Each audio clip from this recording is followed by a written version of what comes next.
శ్రీశైల క్షేత్రంలో మహాశివరాత్రి బ్రహ్మోత్సవాలలో ప్రతిరోజు శ్రీబ్రహ్మరాంబ మల్లికార్జున స్వామియమ్మవార్లకు కళ్యాణోత్సవం నిర్వహించబడుతుండగా మకర సంక్రాంతి రోజున మాత్రం పార్వతీ పరమేశ్వరుల లీలా కళ్యాణోత్సవం జరిపించడం విశేషం.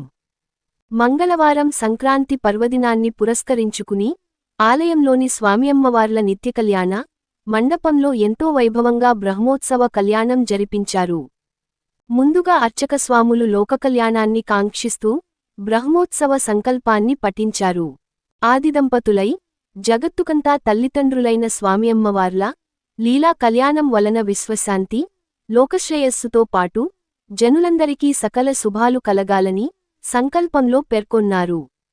అలాగే మహాగణపతి పూజ, అభ్యుదయాన్ని, శుభాన్ని కాంక్షిస్తూ పుణ్యహావచనం జరిపారు. తరువాత స్వామియమ్మవార్లు ఆసీనులైన సింహాసనానికి పూజాదికాలు జరిపారు. కళ్యాణోత్సవంలో భాగంగా కంకణాలకు పూజాదికాలు జరిపించారు. అనంతరం స్వామివారికి కంకణధారణ జరిపారు. స్వామివారికి యజ్ఞోపవీతధారణను చేశారు. తరువాత అర్చక స్వాములు సప్తృషుల ప్రార్థన చేసి కన్యావరణ మంత్రాలను పఠించారు. అమ్మవారికి కంకణధారణ జరిపారు. స్వామివార్ల ప్రవర పఠించారు. నూతన వస్త్రాలను సమర్పించి వరపూజ జరిపిన అనంతరం అమ్మవారి ప్రవర కూడా పఠించారు. అనంతరం స్వామివారి సుదుట బాసికాన్ని అలంకరించి అమ్మవారికి కూడా బాసికధారణ చేశారు. స్వామియమ్మవార్ల ఎదురుగా తెరవలే ఒక వస్త్రాన్ని కట్టారు. మహాసంకల్పం తరువాత లగ్నాష్టకాలుగా పిలువబడే మంగళకరమైన 8 శ్లోకాలు పఠించారు. అనంతరం స్వామియమ్మవార్లకు జీలకర్ర, బెల్లం సమర్పించారు.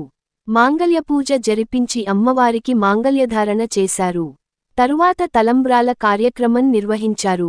స్వామివారి ఉత్తరీయానికి అమ్మవారి కొంగుతో బ్రహ్మముడివేసి స్వామియమ్మవార్లకు పూజ జరిపించారు. అనంతరం భక్తులకు తీర్థప్రసాదాలు అందజేశారు. మీ N9 న్యూస్ యూట్యూబ్ ఛానల్లో please like, share and subscribe.